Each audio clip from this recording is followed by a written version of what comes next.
ક્યારેક કેવું થાય ખબર છે, મોટામાં મોટું તત્વજ્ઞાન, જીવનનું સૌથી ગહન સત્ય ફક્ત એક નાના સરળ વાક્યમાં સમાયેલું હોય છે. આજે આપણે આવા જ એક વાક્યની સફર કરવાના છીએ. આ શ્રીમદ રાજચંદ્રના જ્ઞાનનો નિચોડ છે. તો ચલો સાથે મળીને આ એક વાક્યમાં છુપાયેલા શાણપણના સાગરને ઉકેલીએ. આ જુઓ, આપણી સામે જે છે એ ફક્ત શબ્દો નથી, આ શ્રીમદ રાજચંદ્રના પોતાના હાથે લખાયેલું વાક્ય છે. એમના હસ્તાક્ષર આ શબ્દોને એક અલગ જ ઊર્જા આપે છે, નહીં? આની સુંદરતા જ એની સાદગીમાં છે.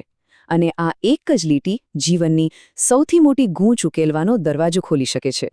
તો આ વાક્યના હૃદય સુધી પહોંચવા માટે આપણે સૌથી પહેલાં એના બે મુખ્ય સ્તંભોને સમજવા પડશે, અને એ છે રાગ અને દ્વેષ. આ ખાલી બે શબ્દો નથી, પણ આપણા બધાના અનુભવના કેન્દ્રમાં જે સતત સંઘર્ષ ચાલે છે ને, એનું આખું વર્ણન છે. તો પહેલો શબ્દ છે રાગ. આ રાગ એટલે શું? સમજો કે એક પ્રકારનું ચુંબકીય ખેંચાણ છે. એવી કોઈ પણ વસ્તુ, વ્યક્તિ કે વિચાર જે આપણને ગમે, જે આપણને સારો લાગે, એના તરફ આપણું મન ખેંચાય છે. કોઈ વસ્તુ માટેનો લગાવ હોય, કોઈ વ્યક્તિ માટેનું મોહ હોય, એ બધું રાગ છે. પેલી જે તીવ્ર લાગણી થાય ને કે મને આ ગમે છે, બસ એ જ રાગ. અને હવે રાગથી બિલકુલ ઊંધી દિશામાં કામ કરતી શક્તિ એટલે દ્વેષ. જો રાગ ખેંચાણ છે તો દ્વેષ ધક્કો છે. એ આપણને એવા અનુભવો કે પરિસ્થિતિઓથી દૂર ધકેલે છે જે આપણને નથી ગમતી. આ પેલી મને આ બિલકુલ નથી ગમતુંવાળી તીવ્ર લાગણી છે. પણ અહીંયા જ ખરી સમજવાની વાત છે. રાગ અને દ્વેષ એ બે અલગ અલગ સમસ્યાઓ નથી. ના, એ તો એક જ સિક્કાની બે બાજુઓ છે. એક ખેંચે છે તો બીજું ધક્કો મારે છે.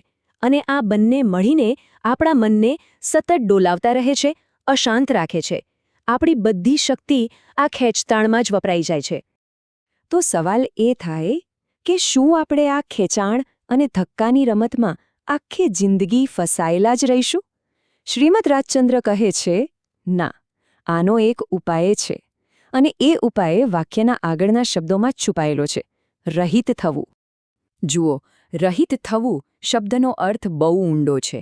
આનો મતલબ એ નથી કે આપણે ગુસ્સાથી આપણી લાગણીઓને દબાવી દેવાની છે કે પછી આપણને જે ગમે છે એનો નાશ કરી દેવાનો છે. ના, આનો અર્થ છે સમજણપૂર્વક એ બંધનોમાંથી મુક્ત થવું, એનાથી ઉપર ઉઠવું. તો આ મુક્તિનો માર્ગ લડાઈનો નથી, પણ સમજણનો છે. અને એની શરૂઆત ક્યાંથી થાય? સ્વીકારથી.